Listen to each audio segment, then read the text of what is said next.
The first shot that cracked the dawn over Charleston Harbor did more than shatter the silence. It tore a nation in two. No one standing on the ramparts of Fort Sumter that April morning in 1861 could have known that the thunder of those cannons would echo across generations. Farmers, lawyers, runaway slaves, politicians, and dreamers alike would soon be swept into a storm they neither fully understood nor could escape. This is not just a story of war. It is the story of a nation struggling to define itself. Chapter 1: A Nation on Edge. In the years leading up to the Civil War, the United States was less united than its name suggested. The North was rapidly industrializing.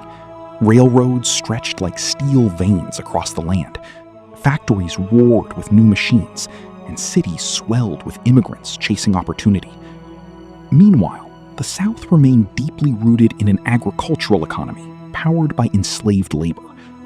But the real divide wasn't just economic, it was moral. To many in the North, slavery was a stain, an institution incompatible with the ideals of liberty. To many in the South, it was not only lawful, but essential.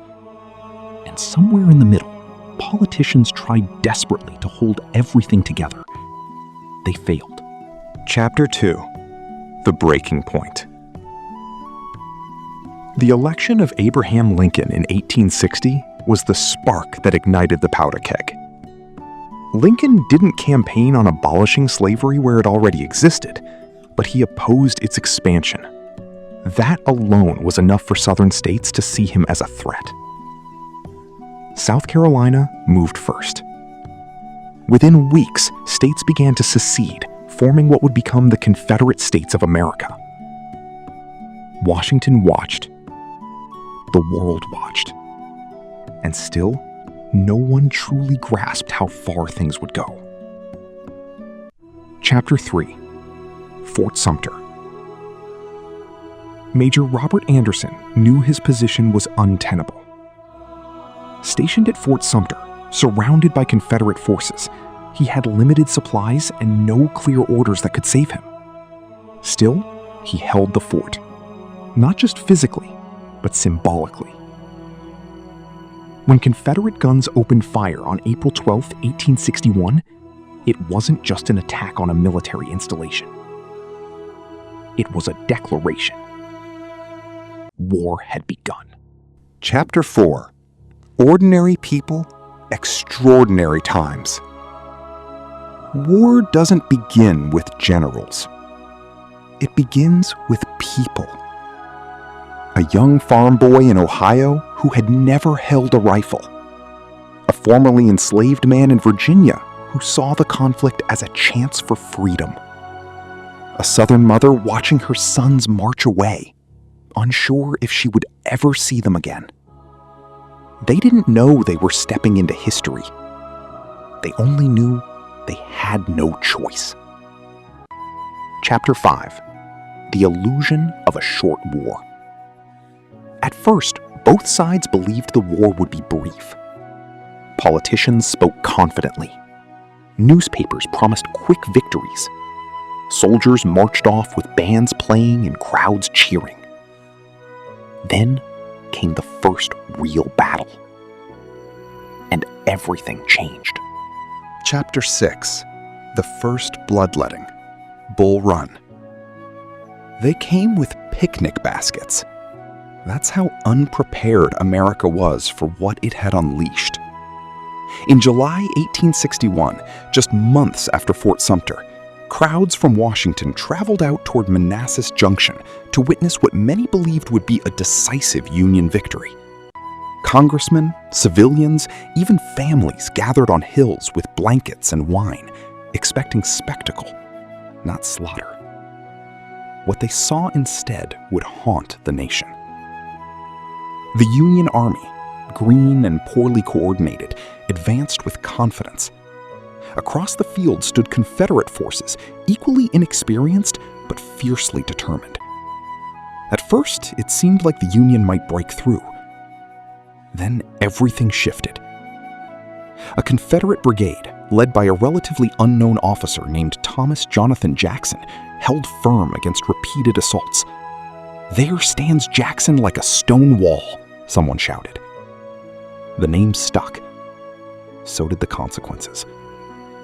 As the battle turned, Union lines collapsed into chaos. Soldiers fled, not in orderly retreat, but in panic. Wagons overturned. Civilians screamed and scrambled to escape. The road back to Washington became a river of fear. The illusion of a short, glorious war died that day. America had entered something far darker. Chapter 7. Lincoln's Burden. In the White House, Abraham Lincoln did not celebrate or despair openly. He absorbed. Reports came in, confusing, contradictory, often delayed. Casualty lists grew. Generals argued. Politicians demanded answers. Lincoln carried it all. He was not a career soldier. He had no formal military training. Yet the fate of the Union rested on his decisions. At night, he would walk. Chapter 8. War becomes reality. By 1862, the war had changed shape. No longer a hopeful clash of volunteers, it had become an industrial-scale conflict. Railroads transported troops at unprecedented speed. Telegraph lines carried orders across vast distances. Factories churned out weapons in staggering quantities. And the killing intensified. At places like Shiloh, soldiers learned the true meaning of modern war. What began as a surprise Confederate attack turned into 2 days of relentless fighting. When it ended, the ground was soaked. Over 20,000 men were killed, wounded, or missing. For many Americans, it was the first time the numbers became real. Not headlines, not rhetoric. Loss. Chapter 9. The Turning of Purpose. At the beginning, the Union fought to preserve itself. But as the war dragged on, something deeper emerged. Slavery, once treated as a political problem to be managed, became impossible to ignore. Enslaved people fled plantations, seeking refuge behind Union lines. They weren't just escaping, they were forcing the issue. Chapter 10. Antietam, the bloodiest day. September 17th, 1862. Near a quiet creek in Maryland, two armies collided in a battle that would become the single bloodiest day in American history, the Battle of Antietam. From dawn until dusk, fighting raged across fields, corn rows, and sunken roads. Men fired until their rifles burned hot. Lines advanced, broke, and reformed again. By the end of the day, over 22,000 soldiers were dead, wounded, or missing. The scale of suffering was almost beyond comprehension. But Antietam was more than carnage. It gave Lincoln something he desperately needed: opportunity. Chapter 11. A New War. Freedom Declared. Just days after Antietam, Lincoln made his move. He issued the preliminary Emancipation Proclamation. It did not free all enslaved people immediately. It was limited, strategic, and controversial, but its meaning was unmistakable. The war was no longer just about union. It was about freedom. This changed everything. For the Union, it added moral purpose. For the Confederacy, it hardened resistance. For enslaved people, it ignited hope. And for the world, it reframed the conflict entirely. Chapter 12. Soldiers of Freedom. As the proclamation took effect, a new force began to rise. black soldiers. Men who had once been denied even the most basic rights now took up arms to fight for the Union and for their own liberation. They faced prejudice, unequal pay, and extreme danger. If captured, they risked execution or re-enslavement. Still, they fought, not just for victory, for dignity. Chapter 13: The Road to Gettysburg. By the summer of 1863, the war had reached a boiling point. The Confederacy, under the bold leadership of Robert E. Lee, had tasted victory in several key battles. Confidence surged across the South. There was even talk, dangerous, hopeful talk, of taking the fight onto Northern soil and forcing a political collapse. Lee believed one decisive victory in the North could end the war. So he marched through Virginia, into Maryland, and finally into Pennsylvania. Opposing him was a Union army still searching for... Chapter 14: 3 Days That Shook a Nation. The battle began almost by accident on July 1st, 1863. Confederate troops searching for supplies encountered Union cavalry. What started as a skirmish quickly escalated into full-scale battle. By the end of the first day, Union forces had been pushed back through the town of Gettysburg, retreating to higher ground south of it. That ground would save them. On July 2nd, the fighting intensified. Confederate assaults hammered the Union flanks. At places like Little Round Top, desperate defenses held by the thinnest margins. Soldiers fought hand-to-hand. Ammunition ran dry. Bayonets and courage decided survival. Still, the Union line held. Then came July 3. Lee made a decision that would define his legacy. He ordered a direct assault on the center of the Union line, a massive infantry advance across open ground. It would later be known as Pickett's Charge. Nearly 12,000 Confederate soldiers stepped forward.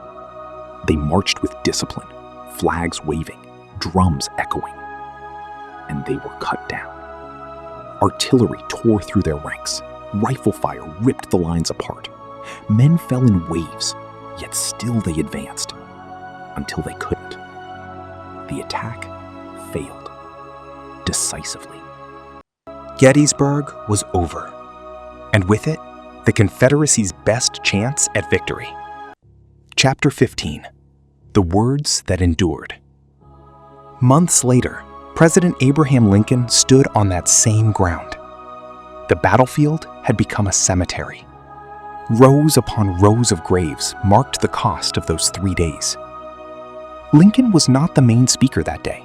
His address was brief, just a few minutes. But those words would outlive everyone who heard them. He spoke of a nation conceived in liberty. He spoke of sacrifice. And he redefined the war, not as a struggle merely to preserve the Union, but as a test of whether a nation built on equality could endure. The Gettysburg Address didn't just honor the dead. It gave meaning to their deaths. Chapter 16: A New Kind of War. As 1863 turned into 1864, the war changed again. It became harsher, more relentless. Under the leadership of Ulysses S. Grant, Union strategy shifted. Grant understood something others resisted. The Confederacy could not win a war of attrition, but the Union could. Grant didn't look for perfect victories. He applied constant pressure. Battle after battle, Wilderness, Spotsylvania, Cold Harbor, the fighting never stopped. Losses were staggering on both sides. But the Union kept moving forward. Always forward. Chapter 17: Sherman's March. War Comes Home. If Grant represented pressure, William Tecumseh Sherman represented transformation. Sherman believed in breaking not just armies, but the will to fight. In 1864, After capturing Atlanta, he began his infamous march to the sea. His troops cut a path through Georgia, destroying railroads, crops, factories, anything that could support the Confederate war effort. It was called total war.